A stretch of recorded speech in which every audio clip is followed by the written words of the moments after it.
جس نے دنیا کے 7ویں سب سے بڑے ہیرے سے پٹیالہ کا ہار بنوایا تھا۔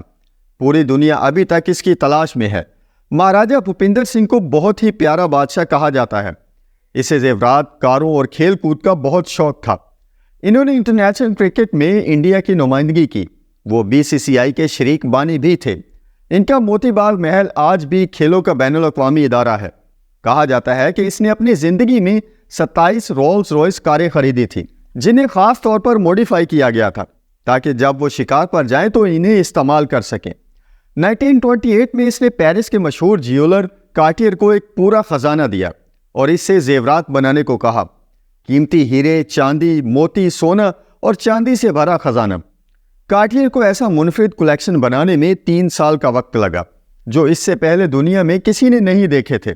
انگوٹھیاں، چوڑیاں، پازیب، بریسلٹ، ہاتھ کے پھول اور بہت سے زیورات بنائے گئے، لیکن سب سے قیمتی پٹیالہ ہار تھا۔ اسے 5 زنجیروں سے بنایا گیا تھا اور اس میں 2930 ہیرے تھے۔ اس میں 7 بڑے ہیرے تھے اور ان میں سے ایک دنیا کا 7واں بڑا ہیرا ڈی بیئر تھا۔ یہ ہیرا 30 کیرٹ کی گولف کی بال کے جتنا بڑا تھا اور آج بھی اسے دنیا کا سب سے بڑا پیلا ہیرا مانا جاتا ہے۔ پٹیالہ ہار 1000 کیرٹ سے زیادہ بتایا جاتا ہے، لیکن یہ 20 سال بعد غائب ہو گیا۔ بعض لوگوں کا خیال ہے کہ بادشاہ نے اسے بیچ دیا، اور بعض کہتے ہیں کہ گم ہو گیا، اور بعض کہتے ہیں کہ یہ چوری ہو گیا تھا۔ 1982 میں ڈی بیئر ہیرے کو جنیوا میں نیلامی میں دیکھا گیا تھا، لیکن کوئی نہیں جانتا کہ اسے کس نے خریدا اور وہ کہاں گیا۔ 1998 میں پٹیالہ ہار کے کچھ حصے جنیوا میں ایک سیکنڈ ہینڈ کی دکان سے ملے تھے، جسے کارٹیئر نے خرید لیا۔ لیکن وہ قیمتی ہیرا کہاں ہے؟ اب بھی یہ ایک معمہ ہے۔ ایک ہندوستانی خاندان اتنا امیر تھا کہ برٹش گورنمنٹ کو ان سے قرض لینا پڑا۔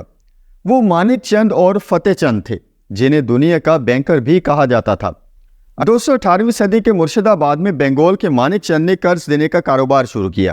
وہ پیسے کو اس قدر اچھی طرح سمجھتا تھا کہ نواب نے انہیں اپنا مالیاتی مشیر بنا لیا۔ مانک چند کی موت کے بعد ان کے بھتیجے فتح چند نے اس کاروبار کو بہت ترقی دی۔ ان کا خاندان بنگال کا سب سے امیر خاندان بن گیا۔ وہ بنگال حکومت کے تمام مالیات کا انتظام کرتا تھا، ٹیکس جمع کرنا، سکے، غیر ملکی سودے، قرض، سب کچھ۔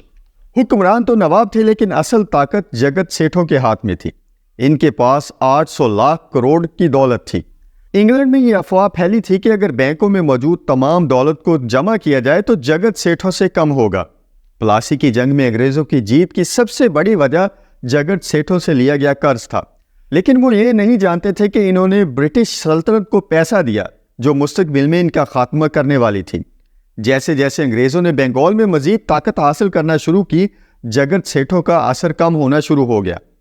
فتح چند کے بعد 1744 میں اس کے پوتے مہتاب چند نے کاروبار کو سنبھال لیا۔ بنگال کے نواب علی وردی خان کے دور میں جگت سیٹھوں کا بہت زیادہ گہرا اثر تھا، لیکن یہ سب کچھ تب بدل گیا جب علی وردی خان کا پوتا سراج الدولہ سیاست میں آیا۔ مہتاب چند اور مہاراجا سوروپ چند نے سراج الدولہ کے خلاف انگریزوں کے ساتھ مل کر سازش کی، لیکن اس کا رد عمل ہوا۔ انہوں نے اپنی زمین کھو دی اور ایسٹ انڈیا کمپنی کو دیا گیا قرض کبھی واپس نہیں ملا۔ 1900 کی دہائی تک جگت سیٹھوں کا نام غائب ہو چکا تھا۔ وقت کے ساتھ ساتھ ہندوستان کے بادشاہوں کا دور آہستہ آہستہ ختم ہوتا گیا۔ ایک وقت تھا جب یہ خاندان اپنی جاہ و جلال اور دولت کی وجہ سے مشہور تھے، لیکن 1947 میں ہندوستان کی آزادی کے بعد ان کی سلطنت اور ریاستیں ان شاہی خاندانوں سے الگ ہو گئی۔ بادشاہ جو کبھی مالک تھا، آج بھی بادشاہ یا حکومت کے نام سے پکارا جاتا تھا، لیکن ان بادشاہوں کو ان کی بادشاہت کے عوض جو رقم دی جاتی تھی وہ بھی 1971 میں بند کر دی گئی، اور اس کے ساتھ ہی ان کی باقی ماندہ سلطنتیں بھی ختم ہو گئیں۔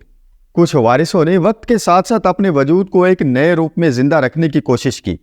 انہوں نے اپنے محل کو اودے پور سٹی پیلیس اور جے پور کے رام باغ محل جیسے ہیریٹیج ہوٹلوں میں بدل دیا۔ انہوں نے پٹودی خاندان کے وارثوں کی طرح ایک نئی شناخت بنائی، جو اب بالی ووڈ کے کامیاب اداکار سیف علی خان ہیں، یا مدھیہ پردیش کے سندھیا خاندان جو آج بھی سیاست کا اہم حصہ ہیں۔ لیکن زیادہ تر شاہی خاندان اپنی شناخت کھو بیٹھے جو کبھی ان کے پاس تھی۔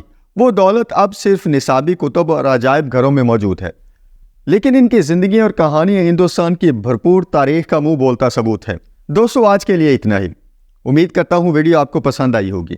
ویڈیو آپ کو کیسی لگی کمنٹ سیکشن میں اپنی آراء سے ضرور آگاہ کیجیے گا۔ ملتے ہیں اگلے ویڈیو میں، اپنا بہت سا خیال رکھیے گا۔ اللہ حافظ۔